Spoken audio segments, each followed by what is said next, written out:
Good morning everyone, welcome back to ನಲಿಕಮ್ಮದು YouTube channel. So ನಾವಿವತ್ತು ಅರುಣಾಚಲೇಶ್ವರ ಟೆಂಪಲ್ಗೆ bike ಮುಖಾಂತರ ಲಾಂಗ್ ಡ್ರೈವ್ ಹೋಗ್ತಿದ್ದೀವಿ. ಅದು ವಿತ್ ನಮ್ಮ ಆಫೀಸ್ ಕೊಲೀಗ್ಸ್, ನನ್ನ ಬ್ರದರ್ ಮತ್ತು ಸ್ಪೆಷಲಿ ನನ್ನ ಹಸ್ಬೆಂಡ್ ಆಲ್ಸೋ.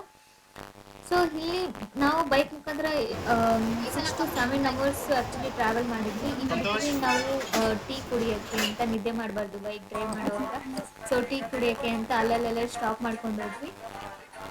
ಇಲ್ಲಿ ನಾವು ಈಗ ಪ್ರೆಸೆಂಟ್ ಕೃಷ್ಣಗಿರಿಯಲ್ಲಿದ್ದೀವಿ. ಸೊ ಬ್ಯಾಂಗ್ಳೂರು ಹೊಸೂರು ದಾಟಿ ಮತ್ತು ಕೃಷ್ಣಗಿರಿ ಒಂದು ಹೋಟೆಲ್ ಹತ್ರ ಕಾಫಿ ಕುಡಿಯೋಣ, ಮೈಂಡ್ ರಿಫ್ರೆಶ್ ಆಗುತ್ತೆ ಅಂದ್ಬಿಟ್ಟು ನಾವು ಇಲ್ಲಿ ಎಲ್ಲರೂ ಸ್ವಲ್ಪ ಹೊತ್ತು ಕಾಫಿ ಕುಡ್ಕೊಂಡು ಮತ್ತು ಕಳ್ಳೆ ಬೀಜ ಸ್ವಲ್ಪ ತಿನ್ಕೊಂಡು, ಕಳ್ಳೆ ಬೀಜ ಅದು ಮಾಡಿಲ್ಲ, ಟೀ ಇನ್ನೂ ಬಿಸಿ ಆಗ್ತಿದೆ, ಟೀ ಬರೋಷ್ಟರಲ್ಲಿ ನಾಷ್ಟಿನ ಇದು ಫಸ್ಟ್ ಟೈಮ್ ನಮ್ಮ ಆಫೀಸ್ ಕೊಲೀಗ್ಸ್ ಜೊತೆ ಬೈಕ್ ಡ್ರೈವ್ ಹೋಗ್ತಿರೋದು. ಅದು ಫುಲ್ ನೈಟ್ ಎಲ್ಲ ಡ್ರೈವ್ ಮಾಡಿಕೊಂಡು ಮತ್ತೆ ಮಾರ್ನಿಂಗ್ಗೆ ನಾವು ಲ್ಯಾಂಡ್ ಆಗೋದಲ್ಲಿ ಟೈಮ್ ಪಾಸ್ ನಿಂತಿದ್ದಾರೆ ಇಲ್ಲಿ. ನಾನೇನು ಅಂದ್ಕೊಂಡೆ ಅಂದರೆ ಟೆಂಪಲಲ್ಲಿ ಏನಂತ ದೊಡ್ಡ ವಿಶೇಷತೆ ಇರುತ್ತೆ ಅಂತ, ಬಟ್ ಅಲ್ಲಿ ಹೋಗಿ 14 ಕಿಲೋಮೀಟರ್ ವಾಕ್ ಮಾಡಿ ಅವಾಗಲೇ ನನಗೆ ಎಕ್ಸ್ಪೀರಿಯನ್ಸ್ ಆಗಿದ್ದು. ಬಟ್ ಒಂಥರ ಕಣ್ಣನ ಕೆಂಪಾಗಿದೆ ಅಂತ ನೋಡಿ, ಎಷ್ಟು ಕೆಂಪಾಗಿದೆ.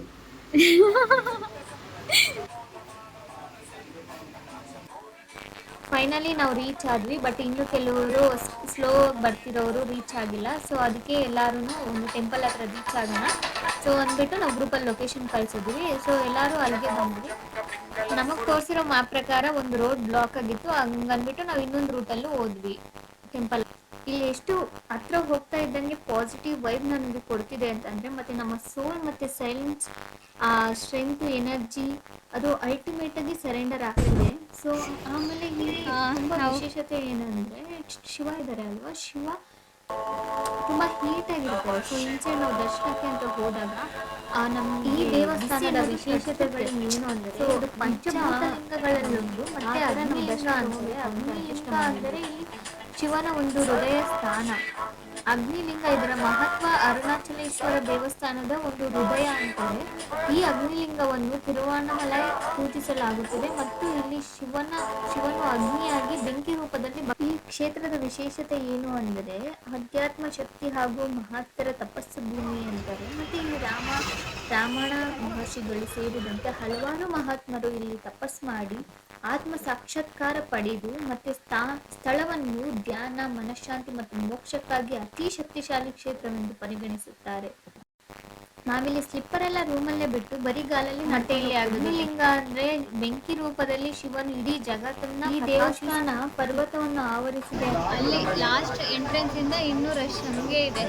ಇಲ್ಲಿ ಕುತ್ಕೊಳ್ಳೋಕ್ಕೆ ಸೀಟ್ ಇದೆ. ಸೀಟ್ ಹೋಗ್ತಾ ಹೋಗ್ತಾ ಈ ಲಾಸ್ಟ್ ಟೈಮ್ ನಾವು ಬಂದಾಗ ಕುತ್ಕೊಳ್ಳೋಕೆ ಸೀಟ್ ಇರಲಿಲ್ಲ, ಇವಾಗ ಸೀಟ್ ಹಾಕಿದ್ದಾರೆ.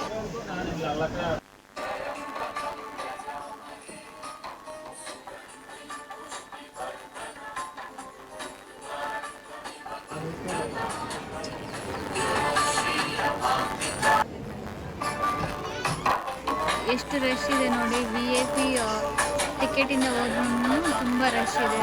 ಬಟ್ ಟಯರ್ಡ್ ಆಗೋಯಿತು. 1.5 hour ದೇವಸ್ಥಾನಕ್ಕೆ ಬಂದಿರೋದು ಮದುವೆ ಆಗಲಿ ಅಂತ. ಯಾರಿಗೂ ಮದುವೆ ಆಗಿಲ್ಲ, ನನಗೂ ಸಂತೋಷಕ್ಕಷ್ಟೇ ಆಗಿರೋದು. ಒಳ್ಳೆ ಹುಡುಗಿ ಸಿಗಲಿ ಎಲ್ಲರಿಗೂ ಅಂತ ಟೆಂಪಲ್ಗೆ ಬಂದಿದ್ದಾರೆ.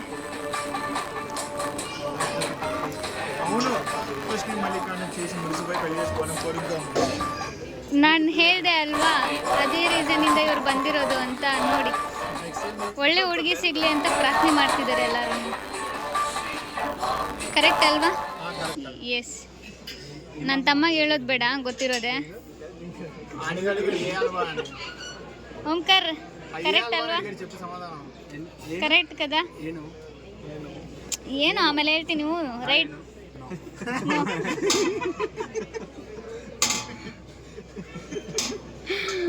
ಇಲ್ಲಿ ಒಬ್ಬೊಬ್ರು ಒಂದೊಂದು ಲ್ಯಾಂಗ್ವೇಜ್ ಮಾತಾಡ್ತಾರೆ. ಒಬ್ರಿಗೆ ಕನ್ನಡ ಗೊತ್ತು, ತೆಲುಗು ಗೊತ್ತು, ಹಿಂದಿ ಗೊತ್ತು. ಸೊ ಎಲ್ಲಾ ಭಾಷೆನೂ ಎಲ್ಲರಿಗೂ ಗೊತ್ತಿರಲ್ಲ ಅಲ್ವಾ, ಅದಕ್ಕೆ ಇಲ್ಲಿ ನಾವು ಹಿಂದಿಯವರು, ತಮಿಳವರು, ಇಂಗ್ಲಿಷ್, ಕನ್ನಡ ಅವರು, ತೆಲುಗು ಅವರು. Yes, I know that. In this month only he is getting married. Who? Second marriage. Fake news. ಅಗ್ನಿಲಿಂಗನ ದರ್ಶನ ಮಾಡೋಕ್ಕೆ. ಇದು ಪಂಚಭೂತ ಸ್ಥಳಗಳಲ್ಲಿ ಅಗ್ನಿ ತತ್ವ ಅನ್ನೋದು ಒಂದು ದೊಡ್ಡ ದೇವಸ್ಥಾನ.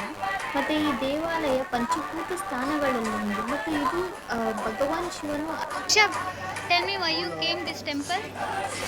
Any wish? Okay, fine.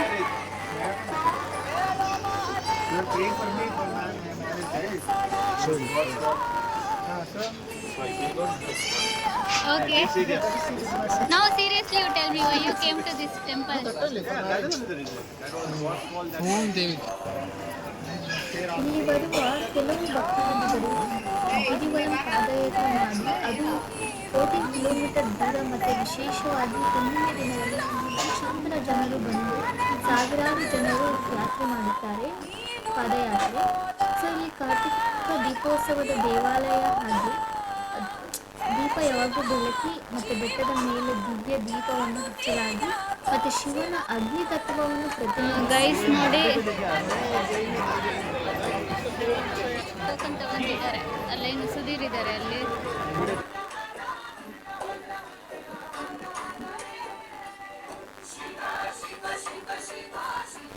ಇಲ್ಲಿ ಚಿಕ್ಕ ಮಕ್ಕಳೆಲ್ಲ ಆ ಕಡೆಯಿಂದ ಈ ಕಡೆಯಿಂದ ಆ ಕಡೆ ಕಂಬಿಯಲ್ಲಿ ದೂಡ್ಕೊಂಡು ಹೋಗ್ತಿದ್ರು. ಅದಕ್ಕೆ ನಾನು ದೂಡ್ತೀನ ಇಲ್ವಾ ಅಂತ ಟೆಸ್ಟ್ ಮಾಡ್ತಿದ್ದೀನಿ.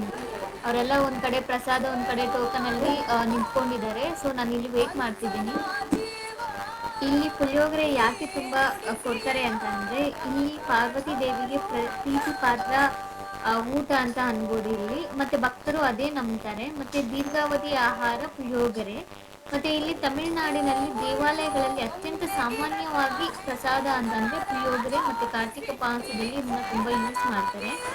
ಮತ್ತು ಇದು ಪವಿತ್ರ ಹಾಗೂ ಶುದ್ಧ ಆಹಾರ ಅಂತಾರೆ ಇಲ್ಲಿ. ಮತ್ತು ಬೆಲ್ಲ, ತುಪ್ಪ, ಎಳ್ಳು, ಕಾಳ್ದ ಇತ್ಯಾದಿಗಳನ್ನು ತಯಾರಿಸಿದ್ದು ಮತ್ತು ಇದು ಸಾತ್ವಿಕ ಆಹಾರ ಅಂತ ಭಾವಿಸಲಾಗುತ್ತದೆ. ಮತ್ತು ಪೊಂಗಲ್ ಅಂದರೆ ಇಲ್ಲಿ ತುಂಬ ದೊಡ್ಡ ಉತ್ಸವ. ಪೊಂಗಲ್ ಎಂಬ ಪದವೇ ತಮಿಳಿನಲ್ಲಿ ಹರಿಯುವ ಅಥವಾ ಏರಿರುವ ಅರ್ಥ ಎಂದು ನೀಡುತ್ತದೆ.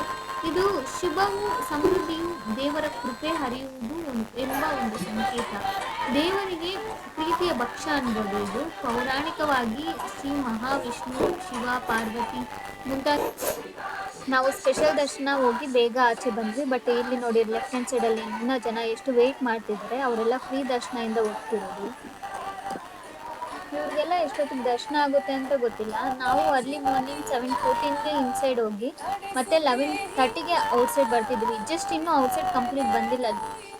ಯಾಕೆ ಜನಸಂದಣಿ ಸದಾ ಇರುತ್ತದೆ ಅಂದರೆ ಇಲ್ಲಿ ಶಿವಭಕ್ತರಿಗೆ ಒಂದು ಅತ್ಯಂತ ಪವಿತ್ರ ಸ್ಥಳವಾಗಿದ್ದು ವರ್ಷವಿಡೀ ಗಿರಿ ಪ್ರದಕ್ಷಿಣೆ ಮಾಡುವವರು ಮತ್ತು ಪ್ರವಾಸಿಗರು, ಯೋಗಿಗಳು ಸಂಖ್ಯೆ ತುಂಬ ಇರುತ್ತಾರೆ. ಉತ್ಸವಗಳ ಸಮಯದಲ್ಲಿ ಲಕ್ಷಾಂತರ ಭಕ್ತರು ಸೇರುತ್ತಾರೆ. ಅದರಲ್ಲೂ ನಾವು ಸ್ಯಾಟರ್ಡೆ ಮತ್ತು ಸಂಡೇ ಹೋಗಿರೋದ್ರಿಂದ ಸೊ ಆದರೂ ನಮ್ಗೆ ತುಂಬ ರಶ್ ಅಂತ ಅನ್ನಿಸ್ತು.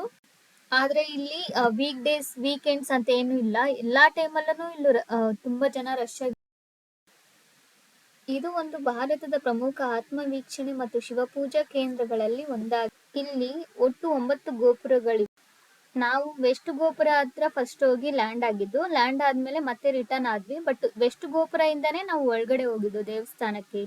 ವೆಸ್ಟ್ ಗೋಪುರ ಅಂದ್ರೆ ಇಲ್ಲಿ ಪಶ್ಚಿಮ ಗೋಪುರವನ್ನೇ ಸಾಮಾನ್ಯವಾಗಿ ರಾಜಗೋಪುರ ಎಂದು ಹೆಸರಿನಿಂದ ಕರೆಯುತ್ತಾರೆ. ಇದು ದೇವಾಲಯದ ಪ್ರಮುಖ ಪ್ರವೇಶ ದ್ವಾರವಾಗಿದ್ದು ಎಲ್ಲರೂ ಇದರ ಮುಖಾಂತರ ಗೋಪುರಕ್ಕೆ ಈ ಗೋಪುರದಿಂದ ದೇವಾಲಯ ಪ್ರವೇಶಿಸುವುದು ಶ್ರದ್ಧಾ ಹಾಗೂ ಶುದ್ಧತೆಯ ಸಂಕೇತವೆಂದು ಭಕ್ತರು ನಂಬುತ್ತಾರೆ. ಉತ್ಸವಗಳ ಸಮಯದಲ್ಲಿ ಲಕ್ಷಾಂತರ ಭಕ್ತರು ಈ ದಾರಿಯಿಂದ ದೇವಾಲಯ ಪ್ರವೇಶಿಸುತ್ತಾರೆ. ಮತ್ತು ಪಶ್ಚಿಮ ಗೋಪುರ ರಾಜಗೋಪುರ ಅಂದರೆ ಅರುಣಾಚಲೇಶ್ವರ ದೇವಾಲಯದ ಪ್ರಮುಖ ಮತ್ತು ಎತ್ತರದ ದ್ವಾರ. ಇದು ದೇವಾಲಯದ ಮಹತ್ವ ಮತ್ತು ದೈವಿಕ ಶಕ್ತಿ ಪ್ರತಿನಿಧಿಸುವ ಒಂದು ಪವಿತ್ರ ಸಂಕೇತ.